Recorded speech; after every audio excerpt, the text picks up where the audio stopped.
One of the most important things when it comes to local SEO and off-page SEO specifically is citations. Now, citations are just mentions of your business on other websites.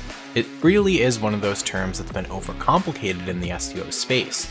Typically, these mentions can include your business name, address, and phone number. Now, having citations on high-quality websites can improve your search engine rankings, as it sends a signal to search engines like Google that your business is reputable and credible.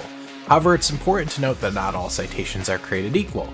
A citation from a well-established and reputable website is going to carry more weight than a citation from a low-quality website. Omnicore has a great list of the top 150 citations that you should try to get if you run a local business, and I'll have that linked down below. Citations are one of the things in SEO that you're going to want to outsource, as they take a ton of time, and I'll have another video about this coming out soon. Head over to localrankingninja.com to become an SEO ninja today.